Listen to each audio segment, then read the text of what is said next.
Welcome into Trucker Talk Radio. You're on with J and J. I'm John, and this is Justin. It is, what is it today? Thursday, February 27th. We're almost at the end of February. Beautiful day here in Tampa. Justin's in the middle of nowhere in Tennessee, and Pretty day though. pretty day. What's Yep. the weather like? Sunny and 66. So you're gonna love this. So speaking of weather, we weren't going to talk about this, but my son he's in a fraternity at UCF. I won't say which one, but Right. so and they're not hazing. They're just giving the pledges a little bit of a hard time. Oh yeah. And so one of them's like a weatherman that he's got to give a weather report. That's And it easy. can't just be something that you find on like Channel 5 News. It's got to make the brothers laugh, the pledges laugh. It's got to be creative. And you Right. got to send it every morning at 5 a.m. before they go. You, So he's like, I got wasted last night. I can't do the weather report right now. This pledge is saying this, typing this in the text. And he's like, I can't do the weather report. I don't know. It looks sunny out. And then that was it. And so the brothers, I'm looking at some of these messages, which I will not repeat on here. No matter, I mean, we can say whatever we want on here, but it's too vile not to say on here. But they're going off. They're like, I don't know whether to wear shorts, joggers, jeans. I don't know whether to wear long sleeve shirts. You're screwing me. I can't figure this out. And they're just giving this pledge such a hard time. They're just pounding him. yeah.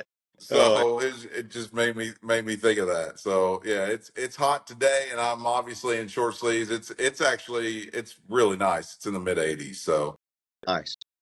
Yeah. so it feels really good here in Tampa. But no, so today we want to kind of give our audience I think we're past 12 now a day, but I think Hey, we've got like 35 regular listeners, so we're getting up there. So well, let's thank get you. to 50. Yep. 50's the next goal. That's it. That's right. So we want to give our audience because we're going to start having drivers on here. We're going to start having transportation professionals. I want to have even some, I know some kind of lower grade celebrities that people will know. I want to have people on here that, that are motivational, have people on here that are, can speak to drivers and give also, like we said, give drivers an opportunity to say what they want to say, tell us about their life on the road. But we want to show you where we've come from, J&J. We want to show you why we're here today, our experience, what we've done over the last 20 to 25 years in the trucking industries that's gotten us to where we are right now. So basically just share that with you today, and then you can get a good idea and kind of we can start to build a relationship with our listener base. So you want to go ahead, Justin? Sure. I'll be glad to. Yeah, I've been in the logistics business for pushing 30 years now. Off and on in the very beginning. I got into trucking through my lumber business. I had an exotic lumber business back in the late 90s, early 2000s. Exotic lumber. What's that mean? Exotic lumber. I was selling wood from Africa and South America. And Okay, that is exotic. if you go to eBay, you'll see wood for sale on eBay. I created that market. I started Wow. on eBay 6 months after eBay started. I did that for about 15 years. Full Okay. time. It started out part time, of course, but that's how I got into trucking. Was I was selling, small pieces, but I was also selling, tractor trailer loads and LT. So what is that exotic lumber? What is that used for? The real use of it is just for woodworking. A lot of it because it's very expensive. You can sell that stuff for anywhere from $10 to $50 a foot. There's some woods that are over $100 a board foot, to where like oak and poplar and walnut's like $3 a board foot. Okay. What I was doing is I was buying low grade lumber, low grade exotics, just like you do in American lumber, and I would cut it up into smaller pieces and sell it on eBay back when they truly did auctions. And then I Mm-hmm. got so large, I started selling actual bundles, like 200 or 300 board feet, and shipping it on a pallet on, FedEx ground, Saya, XPO or Conway back in those days. And I was very big for a long time. And then once Obama came in and changed a lot of rules, it pretty much wiped out. The problem was when I started my lumber business, there was probably 1 billion board feet in America of low grade. And Okay. probably now there's probably a half a truckload a year it comes into the country, just because it's so pricey, so many rules and regulations, because a lot of these trees and forests are protected. It just kind of, but so that's how I got into it. Was I was needing to figure out a way to make my shipping cheap, and I was a very large customer for FedEx Ground, and I knew several of the higher up people at FedEx because I lived in Memphis at the time. And so I got talking with them, and they set me up with a third party logistics company. Never heard of it before.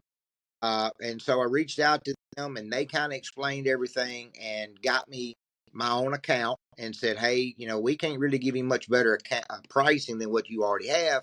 But hey, if you'll get your customers to sell their freight with you and ship it, we'll give you price off that.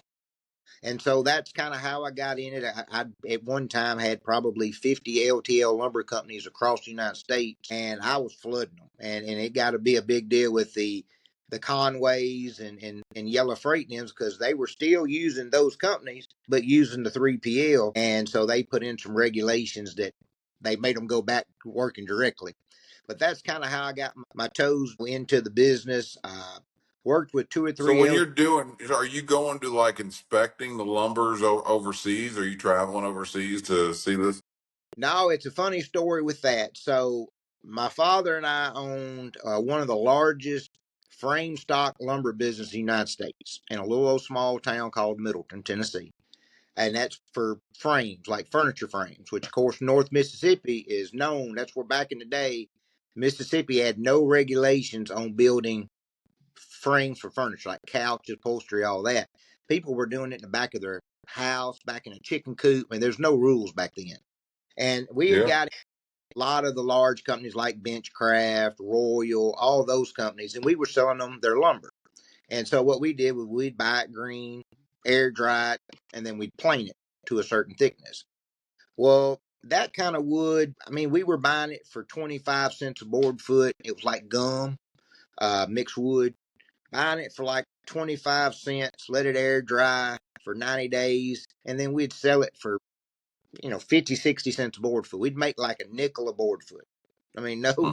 no, but we were doing 14, 15 million board feet a year. So it added up. Wow. Yeah. Yeah, I could run 1,000 board feet through a industrial planer in like 3 minutes. I mean, I could Okay. flow it through that. I did that for several years. So I went through a divorce and was trying to find something to make money on the side, and came across this exotic lumber.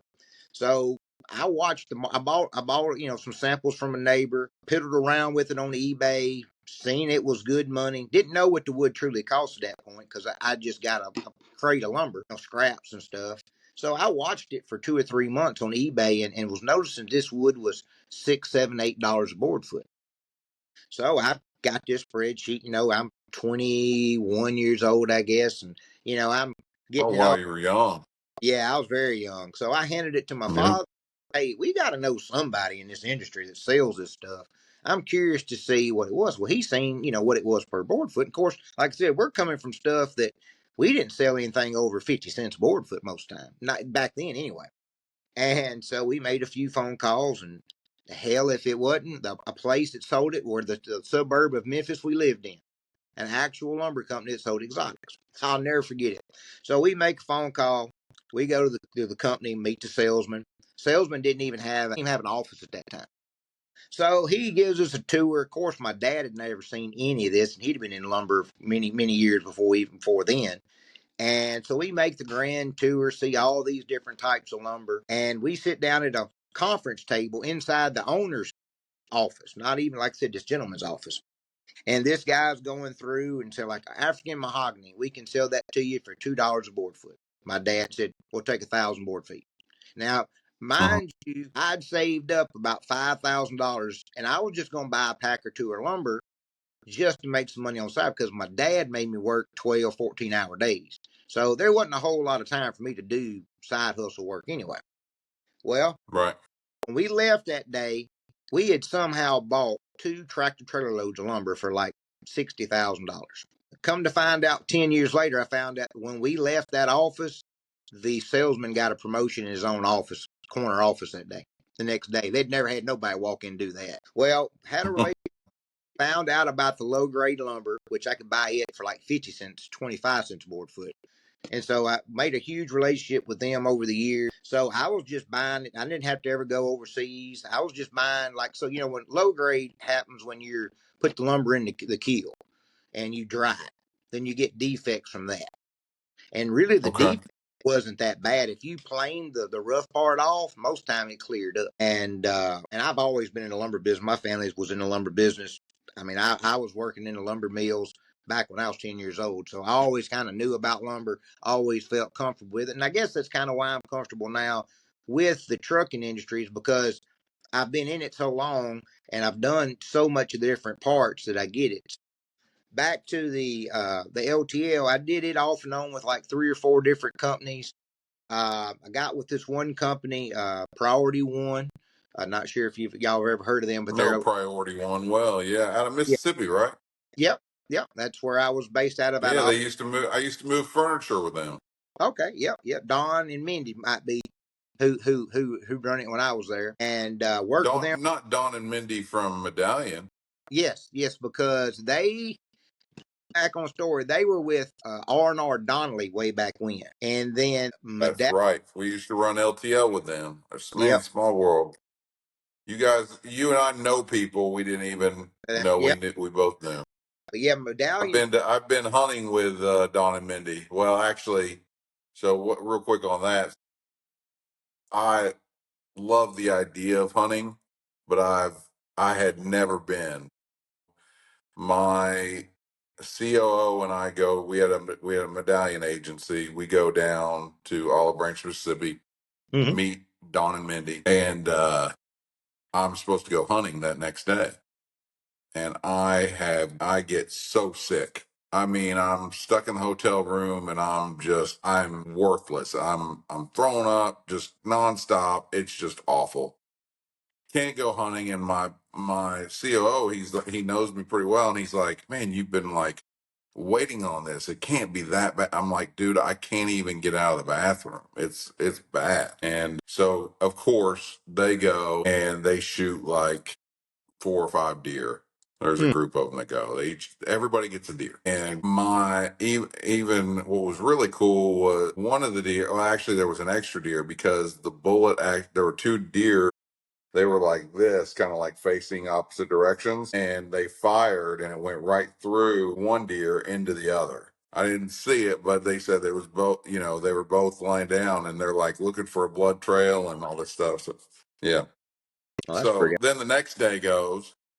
I'm feeling halfway better. I can at least get out of my room. And I'm like, well, I'm going today. And this is like private land and it's supposed to be stocked. And Right. well, of course, I get in a tree stand and there's no deer. There's no deer. And I just want to fire my gun. Right. And I didn't do it. So before all like the, animal rights people or whatever come after me, I didn't do it. But I see this flock of pheasants or birds and I'm like, man, I could just take a shot right now. It just feathers would go everywhere. Yeah, it'd be all So, but yeah, so that's my experience with hunting. I've never shot anything. I've gone clay shooting, but I've never gotten to shoot a deer, and that's something that's on the bucket list for sure. That's funny you So, say that.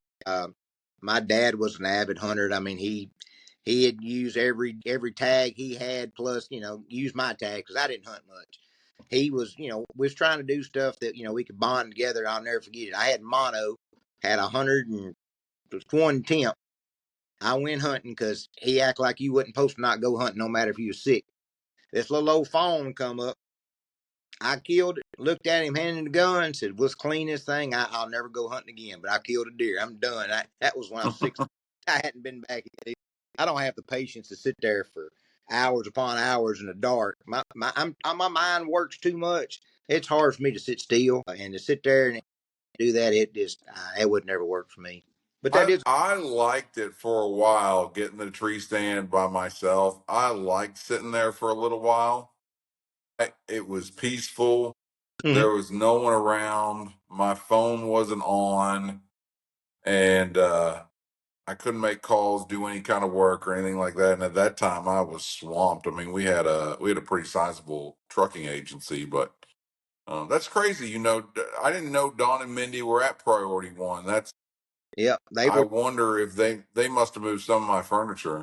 You remember a lady named Donna that was there? She was probably the I person. mean, She actually yeah, was with them for like 40 years. I'd got an email. okay, yeah. I mean, that was. I mean, we'll go into it after you're finished, but I mean, that was probably. I mean, what 809? Yeah, I would have. Yeah, they might not even been Priority One then. I know they changed to another name at some point. I can't remember. I left. I did it. I ended up doing a lot with them. I did a lot of LTL. Met a good one of my good friends, Brian Cook. He worked there for a long time. He's over at JMC Trucking in Memphis. I did some LTL work with them for many years. But I did a lot of container work there. That's where I got to learn a lot about my containers, and I use that, and I'll go into that in a minute with my stuff in China. But I did that for many years. I haven't done LTL in a while because it truly takes boots on the ground for LTL, and with what I do now in recruiting, I don't have the time to go visit customers direct. Because that's what it takes to get an LTL customer. You can't really get them over the phone like you could a truck, freight, for a truck. But I've done Right. that to a couple different companies. I went to a startup company called TRL Logistics. They were out of New Jersey. I did Not to be confused with TQL Logistics. no, but it was about as confusing. I'll be honest. I'm sure. I got them helped them get off the ground and helped them get some customers, and not really an agency per se. It was a weird pay structure, but I was with them for probably a year. I did a little bit of everything. And then I went from there, like I said, to JMC, did some LTL and some truckload and some overseas shipping there. They helped me with some of my overseas shipping when I had my Chinese business. I did some shipping back and forth for there, and that's a whole nother ball of wax. Overseas container stuff. I hadn't been in it in many years now, and I can only imagine now with the way the cost is, how much a container would even cost nowadays to get across the seas. But then I was still doing lumber stuff during all that, so most of my freight business at that point was kind of part time because you could run most of it part time. And then when I got in it really big, I guess it was 2018. I went over to Medallion Transport, got set up with a gentleman, kind of kind of a crazy deal. I come in to be a broker. I think I was a broker for 2 or 3 weeks. I actually landed one of the larger accounts that Medallion had. And of course, Medallion, certainly at that time, was a decent sized company. I landed Yeah. two. What year was that you were at Medallion? I believe I'd have to go back and look. I think it was 2018. I believe it was 2018 when I got there. It was probably It right was before you, maybe 2 years before you. okay. I want to say I it was think we left in 2016, 2017. gotcha. Yeah, I was there, and I was there for a couple of years, and again did a little bit of everything. But I got in with him. Like I said, I landed two very large accounts. He looks over at me and says, "Hey, you got to start finding drivers. You got to start running drivers for your account. Become a complete dispatcher." At that time, I think I was dispatching 15 trucks by myself. Actually, I was big enough to be my own agent. I didn't know much about an agency, which at that time I really didn't want to deal with the headache of an agency because I didn't know on that side of the business. So I did a lot of, uh, of doing that with the trucks on dispatching. Grew his agency pretty well. Then we struck a deal to where he wanted me to be a full time recruiter because I got along with everybody. My mom said I could sell snow to an Eskimo. So it was kind of up my alley. I actually did grow his agency to the largest agency. I think we were close to 60 trucks or something at the time, and that was the largest agency at Medallion. Stayed for a while. Then I ended up getting my own agency with a friend of mine at Medallion. That was right during the COVID ordeal. So of course, when after COVID got tough after the afterwise, I actually sold my part to her, and then I started this Dry Creek Logistics recruiting company. Been recruiting ever since. I recruit for about 12 different companies. That's pretty much all I do, stay on the phone every day. But I'm able to take everything that I've done over the years and be able to give advice to drivers to put them in the right place. I'm not a guy that's just going to bring you over because you're another number for me to make money off. And then I've got agencies where I've got dispatchers and fleet managers at where I recruit for them to try to help them, start their own businesses, because that's, what all we are. We're just like a truck driver. We're an entrepreneur, trying to make money. We're 1099 guys, just like a driver. Yep. So Yeah, I've we got, are. quite a few different avenues of how I've come about it. I love trucking. That's, to me, most important, vital industry in the country. I don't think anybody in this industry gets enough respect. I've learned that, over the years. And, but I do think with the platform that me and you are creating, the things that we've got coming, I think we will be a breath of fresh air for the industry for all aspects. I really truly believe that. I wouldn't be on this podcast if I didn't think that, because I can promise you, I like to talk. I mean, I talk 10 hours a day, but talking with my face on the camera and where people can listen with my wildly southern accent is not probably something that I've grown accustomed to being used to it, but not something that I would just do for fun anyway. I enjoy it. I never thought I would, but that's kind of my background. Like I said, I've pretty much done everything in trucking except drive a truck and own a truck, which I don't think I'd ever own a truck. If I was actually going to be honest, if I was going to own Yep. equipment, I would buy equipment, trailers. That's what I would do if I was going. Yeah, owning a truck is kind of like owning a boat. It's Yes, great the first day you get it and the day that you sell it. yeah. And two, the So market. those are the two best days in owning a boat. It's the same way for owning a truck. That's it. That's it. And truly, the only other goal per se that I really have with what we're doing and what I do with my recruiting business is I really want to teach, not per se owner operators, because they know, but I don't mind going over anything. It's these new guys that have just got their CDLs. I really want to teach him the business, because my saying is, if you don't have an uncle, father, brother, cousin in the industry, no one's going to tell you the truth of what you need to No, do. that's true. That's true. One thing I was going to talk about today before we decided to do this quick, I had 3 guys call me today wanting to do OTR, but all 3 of them had a day cap. And I'm like, don't go buy a day cab just because it's $15,000 truck. You Right. can't make money unless you got something local, like you can work the ports or the rail yards or something. Yeah, get that, because then you don't need the sleeper. Spend $15,000 more. Your payment's not going to be hugely much more per month. And get a sleeper to where you can stay out, because yeah, it sounds great that you can go and go into a You home. want the option, right? I mean, you Yeah, want the exactly. I agree that you're right. The option and being able to be home some or to stay out, because a hotel's not always available. well, and even those local and regional guys, how many times you get stuck late on a load? You got an early pickup in the morning. I mean, we had container guys in Tampa that would, if they got stuck, they'd stay in their truck. We all of our dray guys, for the most part, except for maybe one out of like 12 to 15, they all had sleepers.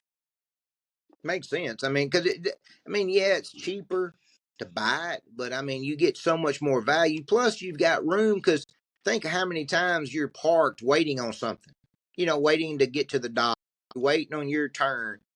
If you're just sitting in a cab, and nowadays too, you can't get out of your truck in a lot of places. They want you to stay in your truck the whole time.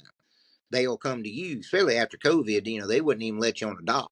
At least then you can go Right. back and watch TV or just stretch out for a minute, even if you ain't gonna stay there during the night. But you Yeah. spend 14 hours a day in that truck, pretty much, no matter what. Absolutely. Having that sleeper and having a TV or something back there, someplace to lay down while you're getting Mm-hmm. unloaded is much nicer than sitting in a tight day cab. Straight up seat. That's right. And that's right. Same with box trucks. I mean, that's, Oh yeah. you know, but yeah, so I'll go into a little bit of my background. I never thought I'd be in trucking, never once. My dad worked for an oil company, Ashland Oil, and I always thought and I lived in a small town in Kentucky. I thought I'd go to UK, which I did, and then I thought I'd go and work for the oil company. I mean, just like all my buddies, that's what we had planned to do. We were in a kind of like a tight knit group, and just like we're going to go work for the oil company. We're going to work in the offices and, in Ashland and, have nice jobs, nice secretaries. And, we'll go major in business and everything will be just right. And then Ashland merged with Marathon. And then all the jobs left Ashland. And they downsized quite a bit. While I was in college, I think well, no, I was probably senior in high school when that happened. So then I was like, what am I going to do? My dad he took early retirement with Ashland Oil, and he went to go work for a insurance company. So that's what I got in right out of college, What and type? had a bait, huh? Life insurance. Oh, okay. Life insurance. So the worst kind to sell as a 22-year-old, 23-year-old college guy that has virtually no contacts, Right. and everybody's like, why should I buy life insurance or financial things from a young college guy? And you say you can, I've got to like, even the product, I can't sell ice to an Eskimo. I got to truly believe that you need it. Right. It is. And, and that's kind of how the app develops. So I can sell the app to anybody. We'll go into Right. that, but I cannot sell something that I don't truly believe in or understand or think that you should actually have. So I was awful. Then I got into advertising. I got into radio advertising actually with Clear Channel. I thought I'd be there forever, but my wife and I had three boys in 3 years. I didn't even know that was possible. I mean, that basically, my oldest son was born on January 28th. They're almost Irish twins. My middle son was born on February 1st of the following year. And then my third son was born on June. I have six kids, so I'm trying to remember. June 15th of the following year. So Whew. I had to make money, and I had to Yeah. make money quick. So college grads at that time, even so, I mean, college was really a waste. It was a waste. It didn't do me any good. That's I why I didn't did. have any, I didn't have any experience. So yeah, they were like, nice diploma, kid. Go back. At that time, it was go back and get your master's and just you're gonna have to stay at a company for 5 years. I didn't have that option. So my dad had always had a salary. So I figured out I had to get in sales. I had to get in commission. My uncle owned an insurance company in Philadelphia, and he was like, you got to get in sales. You got to get something where you are a contractor, where you are a commission sales rep, and you've got to go out and work your tail off. That's right. And so that's what I did. And so I went and got in radio sales, and I was doing okay. I had been in insurance sales, like I said before that, with a couple different companies. Hmm. Um, so I thought I was going to work my way up and build a customer base on the radio side. But then, so my son's getting baptized, and my buddy from Kentucky, from UK, was making a killing, and he's actually my son's godfather. Oh, And nice. so he comes in with a flashy new car, and he's like, you can tell he's doing well, and he's my age, right? So I'm like, what the hell are you doing, Brian? And he's like, well, I'm moving trucks. I'm Huh. like, you're moving trucks? I had no clue about the trucking industry whatsoever. I mean, That's correct. nothing. I didn't know how many wheels there were on an 18 wheeler. I mean, it was bad. Like I had no clue what I was talking about, but I was like, I'll do it. I had enough confidence to go into the interview. Like I can get my way through this interview. So I got the job and did well. I actually worked for TQL. I worked for TQL for a couple years, and then and actually did pretty well, and then decided I still needed more money. And because at TQL, you don't get the commission like you do as an agent. You've got to wait until that customer pays. You're paid on a draw. And then once that customer pays, then you're paid out. So sometimes that was 30, 60, 90 days. Every bit of it. And you kind of had to build up your commissions before you saw any money over and above what was your draw.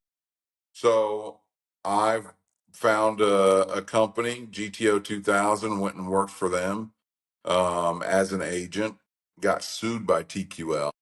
That's scary. What was I? 7 years old, and I get I get an email to my company, my new GTO email, with like 12 documents attached to it from a law firm. And I was like, oh my God. Oh yeah, I shit my pants. I mean, I was freaking out. So, but luckily I was able to get out of that. We don't need to go into that, but I was able to get out of that lawsuit and then continue on. So on the brokerage side, I moved a lot of furniture. That was kind of my specialty, furniture. And then we did stuff with Honest, which is now a Coke company. So we did quite a bit of business and on the brokerage side, but I always enjoyed talking with the drivers. Mm-hmm. That was kind of like my joy for the day. I would spend an hour on the phone with a driver, just talking to him about his day, what he was going through, his frustrations. I loved it. I loved it. And I love talking to guys about helping them, trying to like reason with them when they get upset and like counsel them and show them that look, there is opportunity out there and this is how you need to approach it, this is how you need to get it, helping them be more professional. Some of it was fighting with them, just to be honest. I mean, just getting them to see that they were like not being rational here. And Each driver. every driver's different. Yep. So in a lot, some of them would screw up on my loads, but I had fun. I loved that part of my business. I was on the phone nonstop, nonstop. And I had buddies who were in pretty successful sales jobs who were actually older than me. And they'd be like, man, you're like what would have been, the movie hadn't come out then, but it would have been the Wolf of Wall Street. You're on the phone all the time. You're moving, you're negotiating rates, you're yelling at drivers, you're saying, get to your fucking shipment, get to your shipper, get to your receiver. Why aren't you there? And I'd be screaming on the golf course, like, get there now. And I loved it though. And they'd just be laughing at me and they thought that I had the greatest job in the world. So it was really cool. So I got into, I was at Landstar for quite some time and I started attaching BCOs to my loads. I started really stepping away from using third party carriers and going and seeing what drivers were looking for, trying to build freight around the drivers rather than building drivers around my freight. So I would go out and see what drivers are looking for. And then I'd go and talk to customers that were in those areas. And it was a really nice fit because then our turnover was lower. I was attracting more drivers. I'm getting BCOs on our freight. And it was really good. And if it wasn't for, the some settlement issues, I probably would still be at Landstar today. But and I think they're a great carrier. I've got nothing bad to say about them, but except for just their communication could be a little bit better. But A lot. so so I really got attached to drivers and started talking to drivers and seeing how I could recruit drivers, recruit more more drivers. I was over at Great Wide. So we started domiciling our drivers, meaning drivers would just run under our agency. And that was new to me.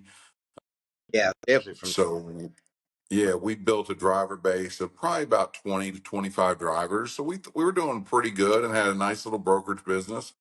And then went to Medallion and then grew our driver base even more. We were probably second or third in terms of driver count over at Medallion. And then we wanted to expand our business onto the port side. and I could see that most drivers want to be local and regional.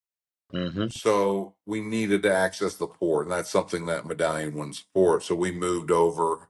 Love the people over Medallion, but we moved over to Evans, where we could grow Yeah. grow our agency over there. Grew it to about 65 trucks.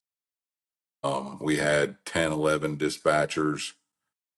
Well, not, I guess about 6 or 7 dispatchers. And then we had other people. We had a shop. We had everything. Sold that agency. It's 2 years ago in April, and then kind of took some time off, and then had to figure out what am I going to do next. So I started talking to some people and seeing what was needed in the trucking industry. And we struggled really with drivers struggle with onboarding. You and I have discussed it numerous times. Numerous. Onboarding and recruit and processing, and even recruiting. None of these companies out there are really going out and they're putting ads out there, but they're spending money and they're inefficient in the way Well, that they do things. well, and one issue with that is, and it's nobody's fault, but the people that are doing the recruiting, for the most part, are salary based people. Why be motivated to really stay on top They're of stuff if not. you're still getting? And don't get me wrong, there are some onboarders out there that mean well, but they're understaffed often, and they just don't know what it takes to take a driver from A by meaning like spending time on that phone, Mm-hmm. talking to the drivers, seeing what they're looking for, making sure they meet the requirements.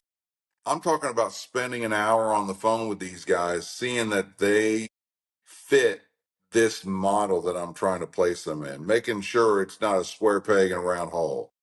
That's right. So there's a lot of time that goes into that. And then so we finally get them to fill out the application, and then they may get contacted once by the carrier, but then everything is just done. And and then they're on to the next carrier. So you see drivers, and that's not benefiting anybody. Nope. Not only is the carrier wasting money trying to recruit and send that application, run reports, not only are they wasting money there, but they're also wasting the driver's time. And now the driver is more than likely looking for a new job because they're in a bad situation. So they're not making money at their current carrier. Yep. Then it's taking them 6 to 10 weeks to get on with a new carrier. They have 6 to 10 weeks of essentially no pay, more than likely in most cases. We Yep. hear from drivers, you and I both, we're both big into recruiting now. Drivers are constantly saying, I haven't been paid in 3 weeks. I haven't been paid in 6 weeks. My Yep. carrier's screwing me. Some of it is on the drivers. So there are some drivers out there that they don't run the way they need to. They Yep. said they were a hard runner and they're not. No, And, most. they're late on shipments all the time. But more times than not, it's not the driver's fault. More times than not, it's the process, the way that it's handled. So what I did was I decided everything needs to start with the driver. Everything needs to start with the driver. That we created Ready App, and the driver completes everything on the front end in Ready App. You're uploading all your documents. You're finishing your DOT application. Now, when you go to apply, Ready App will check that, and it'll say, sign your application for today. You'll answer a couple questions, and then share all of your information. But when you share your information to that carrier you're applying to, it's essentially one click. It's a one-click application. You're not having to do an application and gather Every. your documents and different information for every carrier that you're applying to. With us, it's a white glove service, essentially. It's all inclusive. And you're filling out that information just one time. One time. It's like Common App for colleges. You're filling out that application one time. You're going to update it as needed because you're going to go in and add jobs, but all of your information, all of your documents and everything, it's going to be stored in Ready App. It's stored there. It's ready to go. You click share and it's sent. Yep. So, and it's going to be more affordable for carriers. So carriers aren't wasting their time saying, I didn't get your CDL. Oh, I didn't get your I didn't get your insurance or your, whatever, your medical card, your long form. So And it's the same way back on the drivers. I don't know how many of them I've talked to over the years.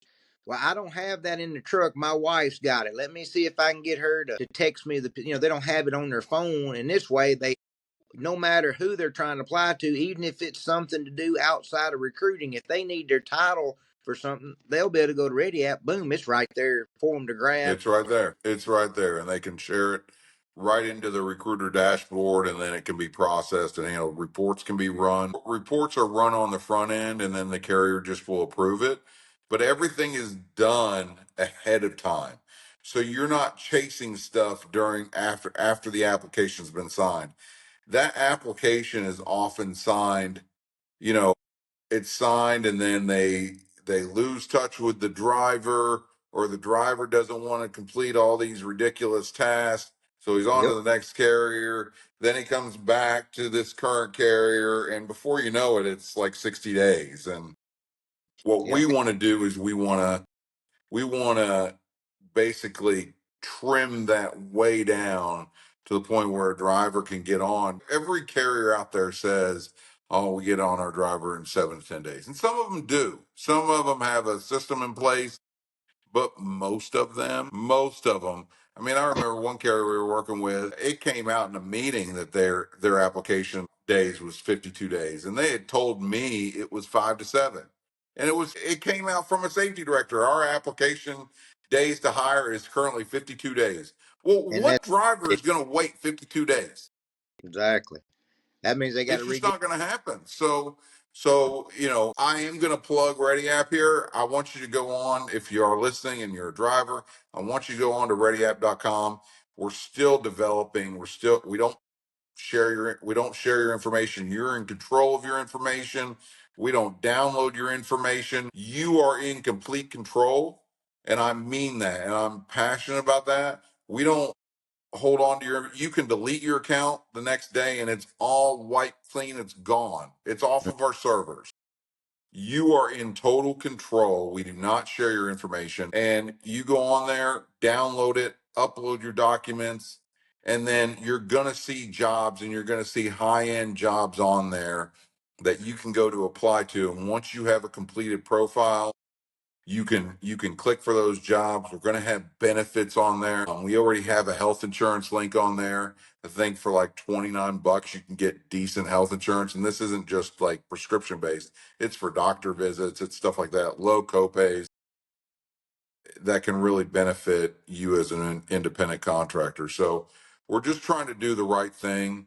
It's Right. free to download. I don't make any money off the drivers on this. They're right now. And once we get popular in our servers, and we've got to have this room to hold your information.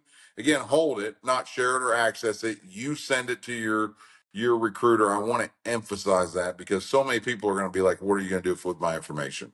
Right. You are in control, and you send your all your information to the carrier of your choice. But we want you to go on to ready-app.com, ready dash or hyphen app.com, and download the app. It's available for Android or iPhone. It's getting better. We're making improvements every day, and we hope to have a full rollout and have carriers active on it the first week of April. You want to add anything to that, Justin? Yeah, so I want drivers to really sit and think about this. I talk to you guys every day on the road from all different parts of the country. I ask for all these documents. I might be able to get a CDL front and back pretty much the same time because they got that on them. But the rest of these documents you don't usually carry in the truck. One thing that I've noticed about drivers, and I think most drivers will agree, you're busy all day. So it's hard to really talk to somebody, like your onboarder, or do your items till 7, 8, 9, 10 o'clock when you're through working. So just imagine being a driver, as you guys are, and you're sitting there and you're done working at 7 o'clock. You're off shift. You done went and got your shower. You're sitting in your truck. You hop on Ready App. You go through, you start scrolling for jobs, you find a job that you like. It's one click. Literally, that's it. Because when you first sign in, you're going to fill out your profile. You're going to do your application. You're going to be able to download every document that any trucking company needs. You're only going to see ads of ads that work for you in your area with your qualifications. So you're not going to be. I get phone calls all the time from people that don't qualify. And it's no problem talking to them. I'm glad I got to meet them, but that's wasting their time trying to find the right place. It's wasting the onboarder recruiter time. But to me, for us to develop something to where a driver within 10 seconds can find a job he likes, push one button, he applies for the job. All his documents are there. So the next morning, that processor comes in, sees John Smith's application. They look it over in a few minutes. They have all their documents. They can run any other reports they need. All they have to do is call you, the driver, or have maybe the agent that you would be working for that job call you, have a 10-minute conversation, make sure you understand. Hey, make sure you're a good fit, just in your personality that y'all can get along. Boom. Then drug test done. Everything's done. You could be in a truck 4, 5, 6 days. That's a win for everybody. Now, don't get me wrong. I still love drivers that call and say, hey, I can't go to work for 2 weeks. I'm going to put my 2-week notice in. Drivers, no one ever is going to get mad at you for saying that. And I'll tell you why. And this is what I tell everybody tells me that. I appreciate that because I'm a business owner. I've never had a lot of employees, but I've had employees, have a few. So I understand when somebody leaves you short hanging. But this is an industry that all ties back together, and you never burn a bridge. And the way we all look at it, if you're going to give 2 weeks notice, that's pretty much means you're going to give me a 2 weeks notice if you ever leave, and I can respect it. So Absolutely. that's going to be the only thing that would hold you up from making a transition overnight for the most part. And I've been doing this long enough, and I know you have as well, John. That's the whole problem with the recruiting is the time frame, because drivers, you guys are talking to 5 companies at the same time. Y'all sometimes get them mixed up of who you're Well, talking. and they know, most drivers know, let's not kid ourselves. Most drivers know when they apply to a company, they're trying to find that company out there that will get them on in 5 to 7 days. Yep. Most companies don't have those kind of capabilities. We're experiencing all the time. I mean, the inefficiency is, this isn't, this isn't to fix necessarily you drivers out there. This isn't necessarily to fix your issues. It's to fix the carrier's issue that is not efficient enough to onboard you in a timely fashion. We want to take care of all the headaches that are involved on both your side and their side so that you can get running as quickly as possible. That's the goal here. We're trying to put, I'm putting this together. I got a passion for this. Justin does too. It's just, I think it's, I mean, me personally, I think it's a God thing that we hooked up. You have the same vision that I have when it comes to this app. We are going to constantly bounce ideas off one another, and we want to hear from you drivers out there. We're going to listen to carriers as well. Yep. We've got an excellent development team. We're going to make improvements. If you're patient with us, we're going to make improvements as this thing goes along. I mean, I've already got things planned out for April, improvements in April, improvements in May. Justin's going to see what he likes in a couple weeks on the recruiter dashboard. We're going to make improvements. Oh yeah. We're partnering with a good background check company to get background checks into the app as quickly as possible. It's all about you. That's what this podcast is all about too. Yep. So whatever we can do to make it better, we're going to do it. Well, and you think about it, and I mean this sincerely too, and I think truckers would agree. There there's other podcasts, there's other people in the industry that care about drivers just like we do and are passionate. But reality, a large scale of this industry with the millions of drivers that we have in this country, there's no voice for the driver. There's nobody that drivers more than Nobody has what I used to say when I'd recruit drivers is we have a drivers first mentality. exactly. Drivers first. And there's not many people out there that have a drive. Everybody's thinking about the carrier. And not saying that they're important. We need them, but Yeah. we Got put drivers first. And yes. that's how we succeed. And Yep. so, go out there, sign up for our app, ready. You can see the logo if you're viewing us on video. And if you message us, if you have any trouble with us on the website, there's my phone number right now. It comes directly to me. I'm happy to answer any questions that anybody has, any problems that you have with the app. We got our development team and ready to go, and we'll make those improvements as needed. You're going to be able to message back and forth between the carrier and the recruiter, or the carrier recruiter and you yourself, on what's needed to get onboarded. So there's a messaging feature that doesn't interfere with your messages on your phone. So you're going to say something? Yeah, and think about that, guys. I deal with this all the time too. So I talk to the driver, right? I've got my 731 area code number, right? Well, none of the companies I recruit for have a 731 area code. So a lot of these guys, they don't answer the phone unless they know the number. Mm-hmm. So they get a Pennsylvania or an Indiana or a Texas number. They probably think it's spam or a broker that they don't want to talk to, so they let it go to voicemail. I don't know how many times we don't get contacted with the driver from the onboarder side because they never realize that's who's calling them, because nobody Right. checks their voicemail before. So that messaging thing is going to be such a huge thing. It's basically like a text message in the sense they'll be able to know, hey, I got a message on Ready app. That's from X carrier. Okay, I need to get with them, and you can keep the dialogue going if you don't get them on the phone, because no, now with the way cell phones are, it don't really matter what your area code is anymore. It don't mean it's whatever you're located. I mean, even my phone number is a West Tennessee phone number for Memphis, but for here, but I was in Memphis and I had two different, lived in two different places with two different zip code, our area code. So just Yeah. that to keep you engaged and keep both sides engaged, and be able to do it, I think will be a big benefit for drivers, which this app is to benefit drivers. I mean, of course, we've got things in place to help carriers, as well, but if we help carriers, that just helps the drivers as well. But I do That's think, right.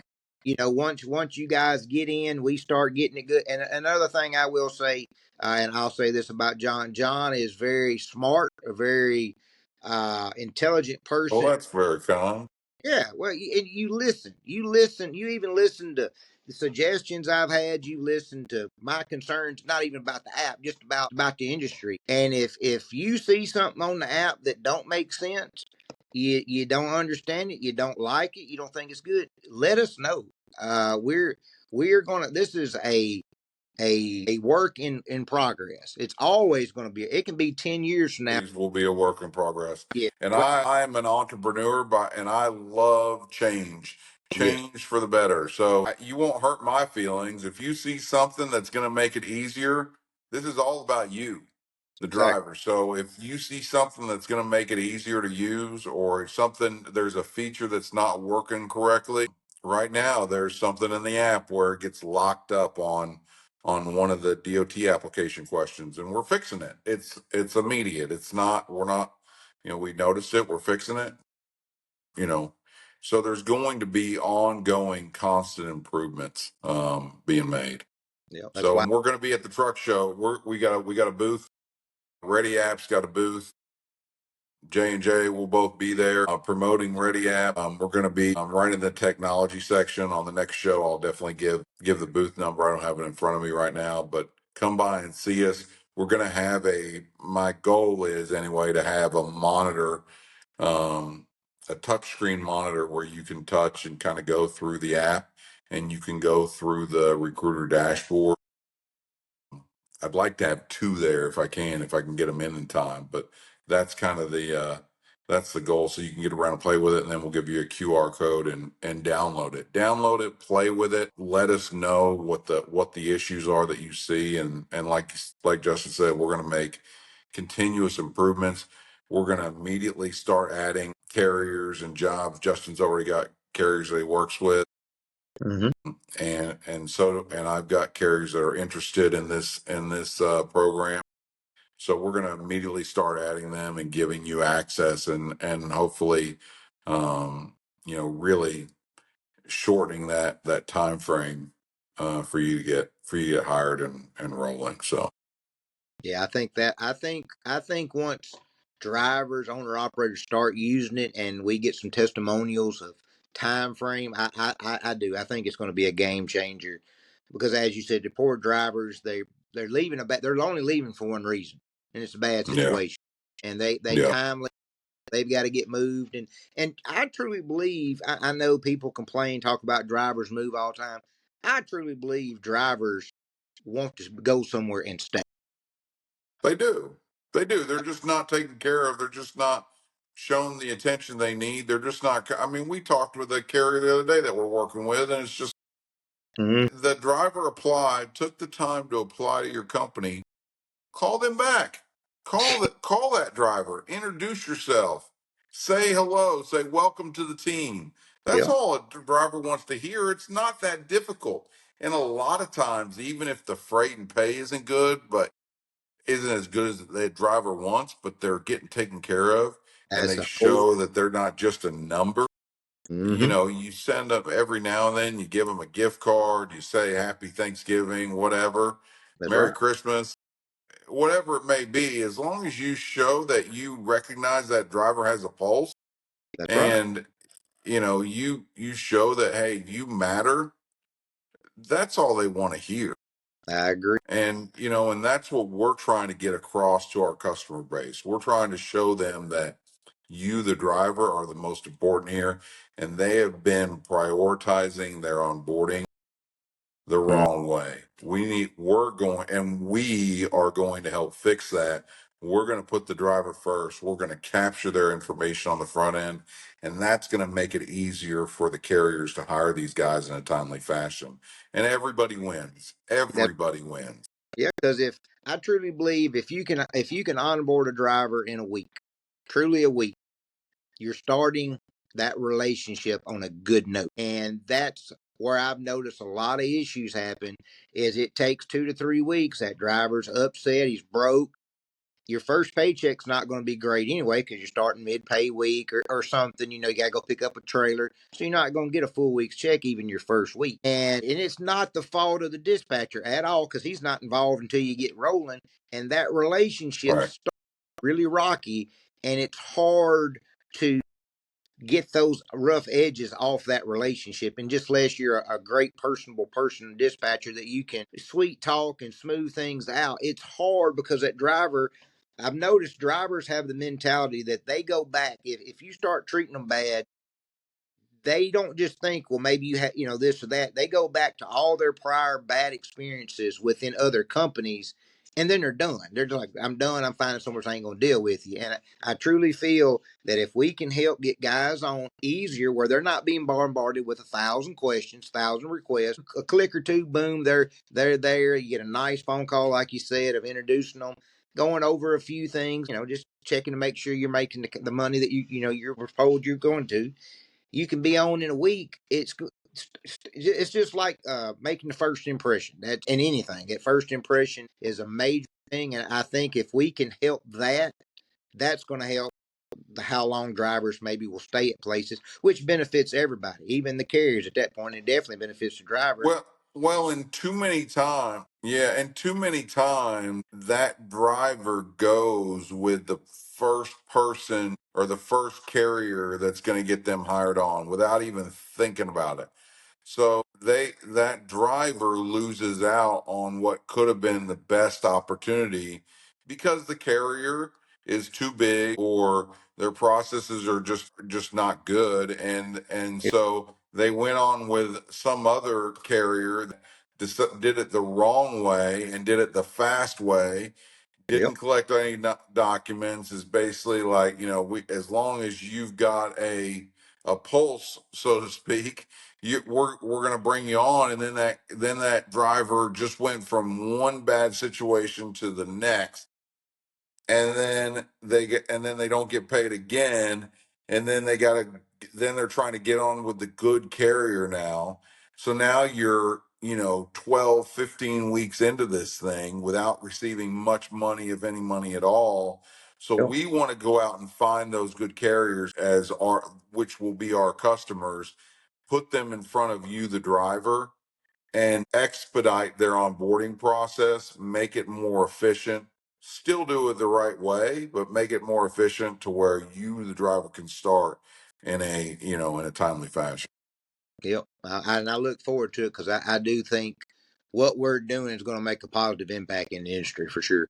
Yeah, well, we're gonna have the best people, and that starts with guys like you, Justin, and Well, I appreciate we're gonna have the best people. We're gonna have people who are knowledgeable, who can develop relationships with drivers, because and even there are going to be carriers that we have on board where it's not going to work out, but we want to keep you, the driver.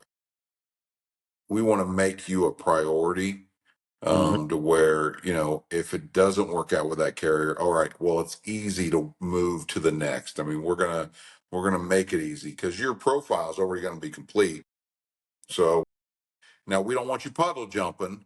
That's the worst thing you could do. Don't Right. puddle jump from carrier to carrier because it's going to be quick and you can do that messes up your DAC report. That doesn't do good for anybody. Right. It is expensive to bring on a driver. Mhm. So puddle jumping, you guys got to realize that, you know, staying somewhere, especially at a decent carrier, digging your heels in and really, working hard on your part.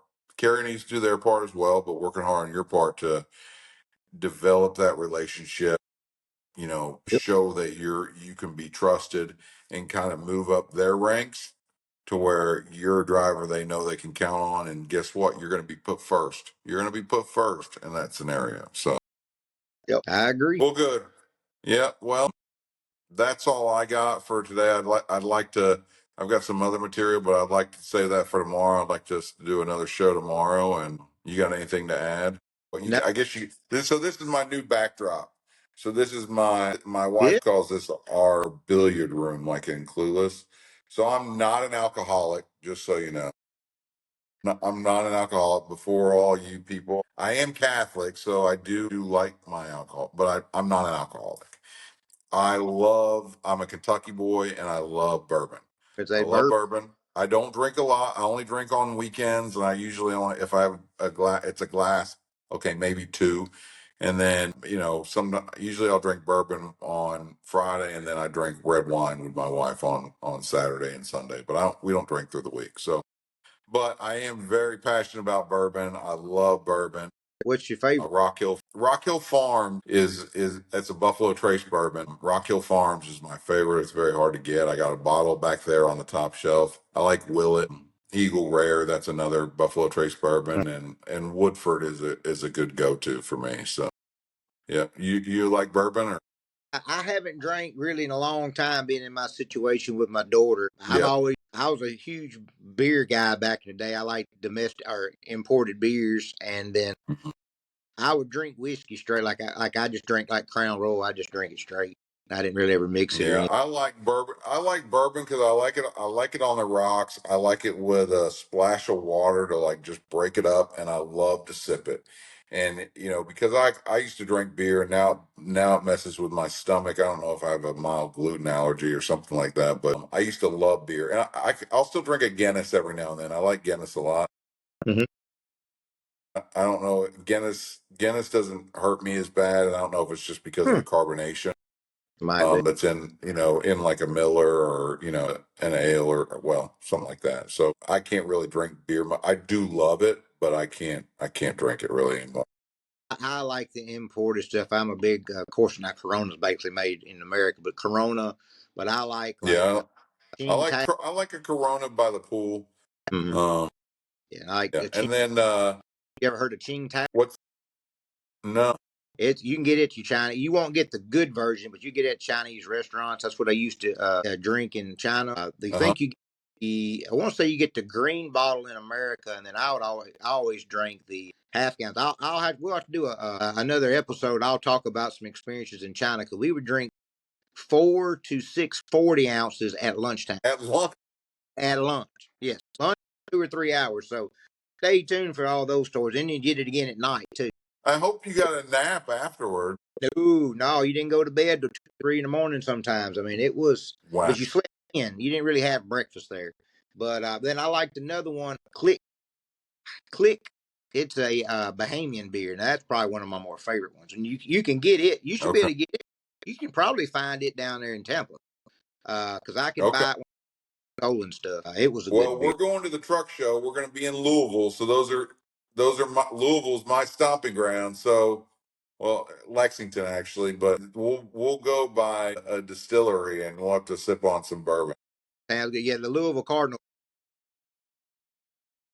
Well, there are a lot of Kentucky fans that live in Louisville. It's definitely a heated rivalry. I can believe it. I can believe it. But Your yeah, Florida Gators are doing really well in basketball. yeah, I seen we got beat the other night. I guess, of course, it had to be to Georgia of all people. But yeah, I think we're Yeah, projected to be one seed. Hopefully, we can keep it up long yeah. enough to try to make the road to the Final Four a little easier. Yeah, Kentucky won last night in Oklahoma. It was a lot closer than I'd like it to be. I think we won by a point, 83-82, but I it was read a an good game article for sure. that they got a chance to get the 4 seed in the SEC tournament now after that win. Yeah, yeah, we do. And it used to be that, Kentucky would own the SEC tournament. I mean, we've got like 36 championships, Oh, yeah. something like that, somewhere in the 30s. It was, and now they flipped the script. I mean, it is. The whole conference. I mean, it's ridiculous. I mean, it looks like we're going to have 3 number 1 seeds maybe, Yeah, or I at least mean, they're saying that we could have what, 12 teams in the tournament, something like that, 12, 13 teams in the tournament. yeah, most of them are going to be above 8 ranked. Eight or nine or higher ranked. I mean, it's crazy. Yeah, yeah. Arkansas looked like they were out, and I was kind of hoping Cal would be out, just since he's no longer at Kentucky and he beat us. So I'd kind of like to see him not make the tournament, and I like Cal. I mean, it's just Oh, when he leaves Arkansas, I hope they raise his jersey in Rupp Arena. But I was hoping they wouldn't make the tournament. That was that, but it looks like they won again last night against Texas, so it looks like they're gonna do pretty well. So they do good in they're that. gonna finish strong. Yeah. So, but all right, Bub. Well, we'll do this again tomorrow, and appreciate all of our 35, hopefully soon to be 50 listeners, and Yep, gonna get to yep, 50. we're gonna be on here. We're gonna keep growing this. So, All right, well, all right, man, everybody have a good evening. y'all have a great evening. Talk to you later. All right.